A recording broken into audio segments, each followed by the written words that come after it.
Heyho friends, welcome to my channel. In this video I am going to show you my updated PvE build of Jörmungandr with max score.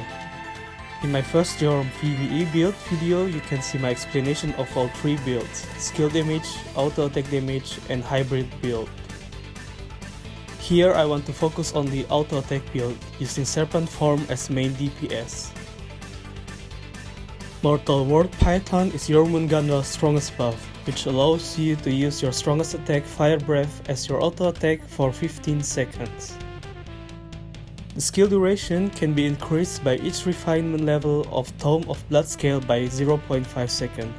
The weapon at plus 15 gives extra 7.5 seconds duration. The skill itself has 45 seconds cooldown and can be reduced. That means that with plus 15 weapon, you can transform for 22.5 seconds into snake form and stay for 22.5 seconds in human form. Can this build compete with another PvE classes? Let's find out together. Before we start, don't forget to show some love, like and subscribe. Alright, let's do this!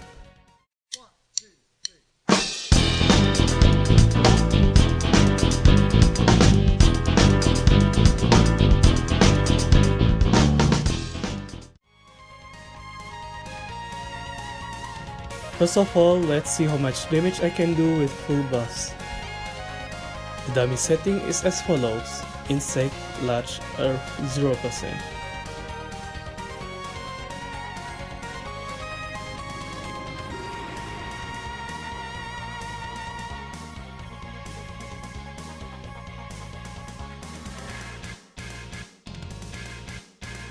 My auto attack flame breath damage is about 354 millions, coming with about 87 millions from invasion.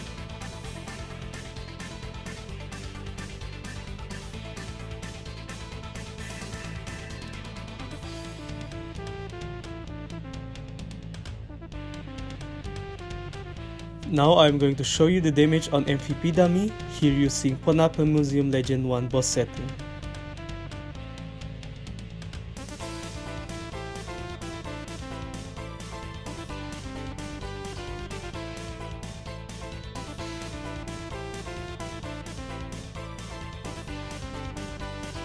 My auto attack flame breath damage is about 18 millions, coming with about 4.8 millions from invasion. My damage is not bad in this form and I'm still missing some good equipments and cards.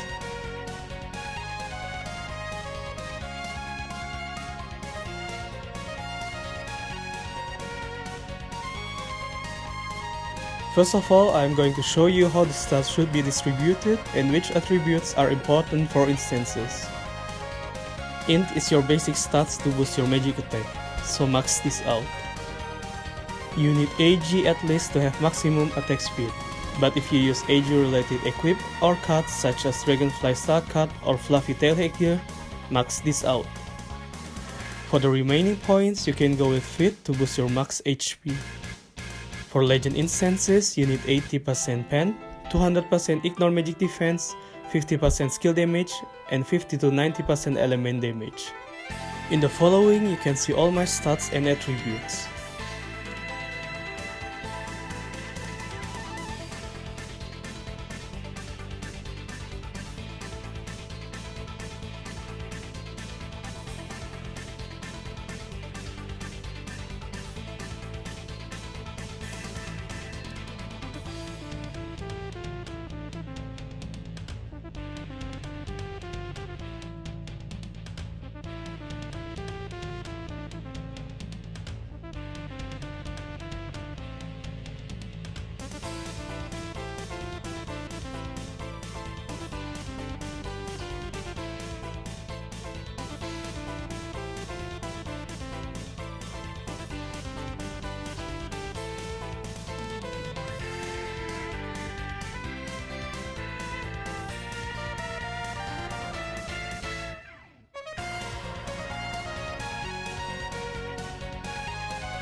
In this video, I am not going to explain all Jörmungandr's skill, but only the core skill.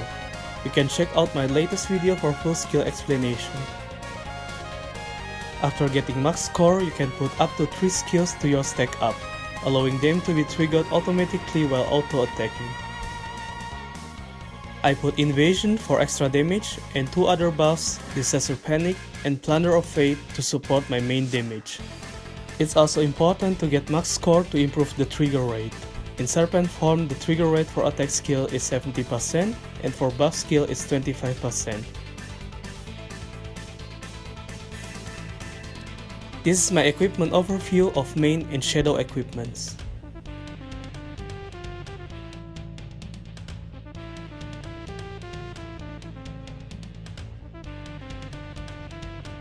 To boost your Ignore Magic defense, you can use Demon Hunter's Trophy as your offhand.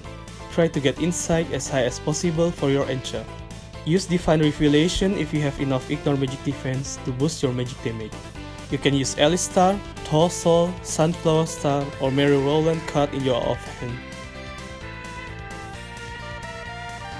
For armor, I currently use Dream Eater's Disguise to boost both my element damage and Ignore Magic defense. For cards, you can use following cards. For Garment, I choose Jörmungandr to boost my auto attack damage with Arcane 3 of 4 as enchant. Dragonfly Star card or Mayfair Lynx card can be used in Garment to boost your damage. I use these shoes to boost my magic attack and magic penetration. Alternatively, you can use Tristan's Grace or Fate Judgment. Try to get high Arcane as enchant. There are some good cards for shoes like Moony Star, Edgar Star or Flute Star. As low budget alternatives, you can use Water Spirit or Familiar Star card. For accessories, you should use Heart of Molten Fire to boost your fire damage. Alternatively, you can use Red Rose Hair Clip for magic attack or Sage Deity for magic pen. You need to get Anti-Mage 3 of 4 for your enchant to boost your magic pen. Moonlight Tendril Star is a nice option for accessories. Otherwise, you can get Devil Gavana for final damage. Also, I would use GG card in one of accessories to improve your damage. Tomb of Blood Scale is the only weapon you should use for this build. Your Ignore Magic defense and most importantly, your World Serpent duration can be improved by each refinement. It's also very important to get tier 5 as soon as possible to negate all magic damage you receive in your Serpent form. Try to get Int in your enchant. For cards, you can use Runemaster Thanatos card or Abyssal Knight Star card to boost your damage. In my case, Runemaster Thanatos card gives more damage boost than Abyssal Knight Star card. I would also use 2 of them if you have those. For headgear, I currently use Music of Soul to boost my damage against large monster. Alternatively, you can use following headgears. Try to get high zeal in your enchant. For cards, you can use following cards or any magic penetration or auto attack damage related cards. Cute Blower is one of the best face headgear we have so far. Optimize this headgear by refining this to +6. Other face headgear that are useful are as follows.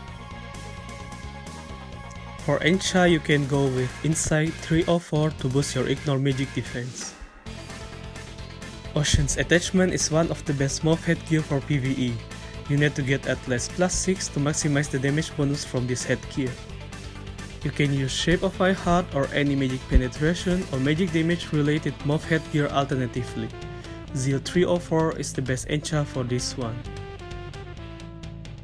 Currently, I use Goodwill Gift Box to boost my damage against monsters. Alternatively, you can use following back headgear.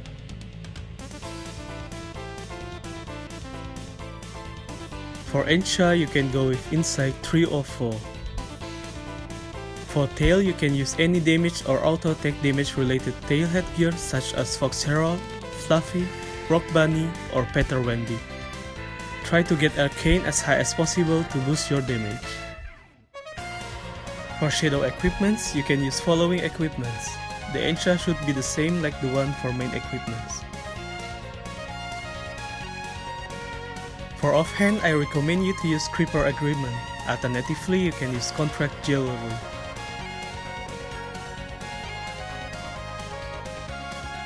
For armor, you can use Shatter's Gown for some magic attack, penetration, and element damage. For Garment, I currently use Divine Feather Clothes to improve my Ignore Magic defense. I would recommend you to use plus 15 Golden Mane Hue to boost your auto attack damage. I use Saint Mary's because the shoes are good shoes overall for both physical and magic user.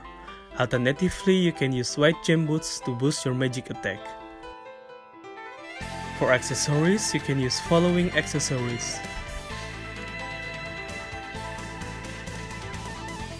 For the attack mirror, you can use either Slash, Bilgis Armor, Stick of Victor, or Oath Book. For the defense mirror, you can use anything you desire. For the relic, I recommend you to use Horn of the Unyielding for better survivability, or Lord of Vain to boost your damage through magic penetration and higher element coefficient. For the attribute runes, you can put yours as shown below. For the advanced runes, I use all 6 runes with second lines as shown below.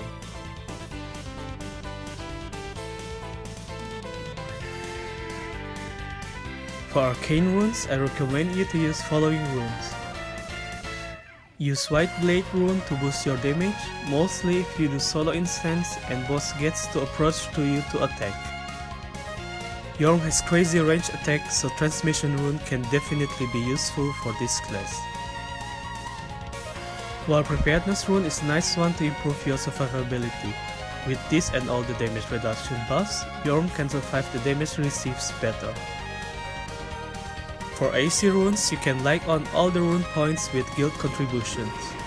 In the following, you can see all attributes you can get from AC runes. Prioritize to get important related attributes such as Ignore Magic Defense and Element Damage. First of all, let's see how much damage I can do on this floor. I was using full buffs here including foods, meals and alloy. In Serpent form, Jörmungandr might be the strongest, but his main element is changed to fire. That's why my damage was lower than usual in this floor.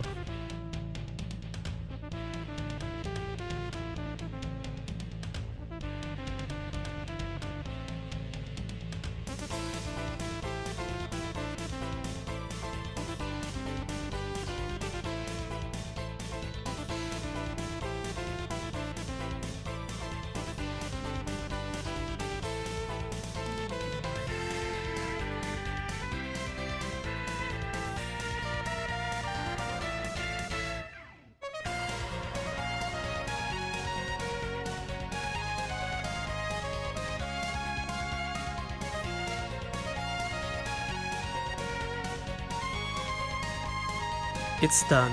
Let's see if I can finish the other floors quicker. Jörmungandr should finish this floor without a problem. Use Serpent Domain to get buffed, transform to Ward Serpent, and then use auto attack.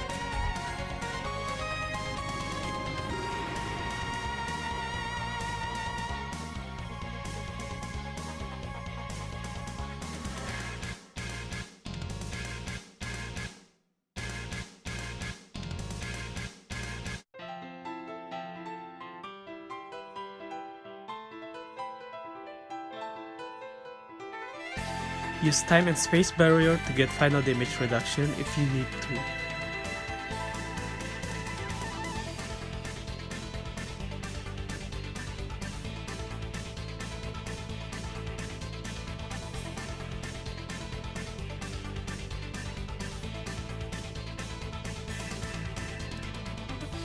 Also transform to World Serpent as soon as the skill cooldown is expired.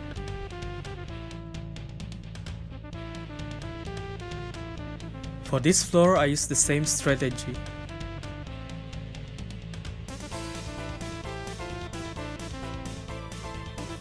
The first phase should be no problem for Jorm. On this floor, I was focusing more on my survivability, using 6-time anti-fatal foods. Kill the summon MVP as soon as possible, and don't forget to use heal items to restore your HP.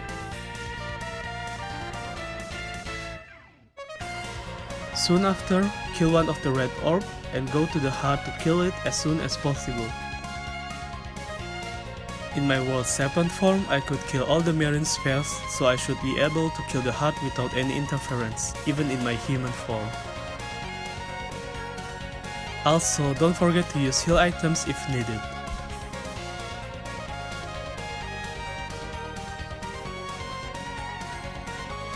In the third phase, I was able to transform to 7 world again, so this should be doable.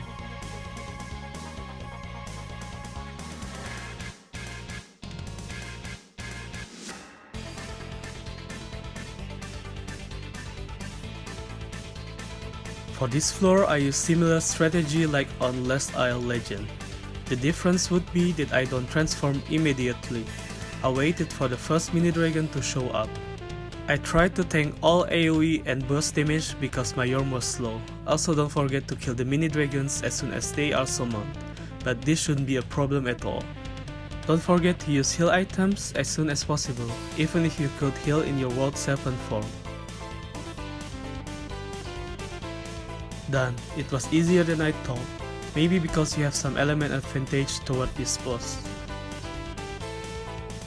Let's see if Jörmungandr can finish this floor. This floor is easier in general and the biggest problem would be the rook, but Jorm should have enough damage to kill it as soon as possible. Take the boss to the corner to avoid his chest minions.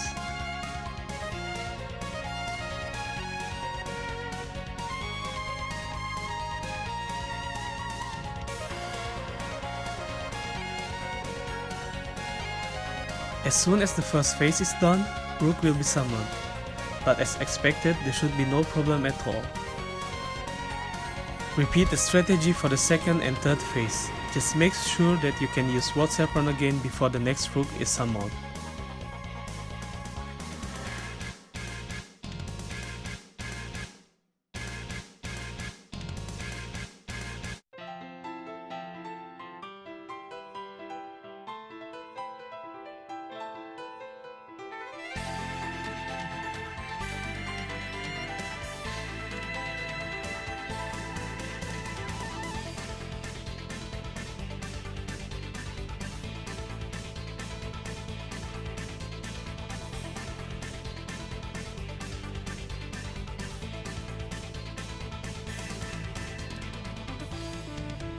Done. It was a long fight, but it was still easy.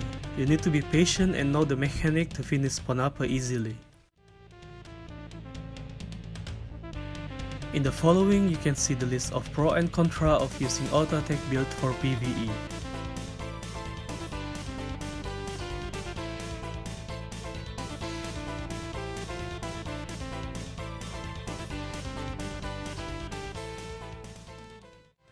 That's it. That was my updated PvE build of auto attack Jörmungandr. In my opinion, this class is definitely worth it to try and can compete with some of PvE classes, even though this class is definitely made for PvP. Even though auto attack build is still the best DPS, I do think that we should focus on both skill damage and auto attack, because you still need to deal high damage even if you are in your human form. It's the best in my opinion to focus on 50 auto attack damage first and then on 50 skill damage. After that you can go with auto attack damage as high as possible. I hope you enjoyed watching this video. Feel free to ask and give comments. And don't forget to like and subscribe for more videos. See you soon, your FLyTuT.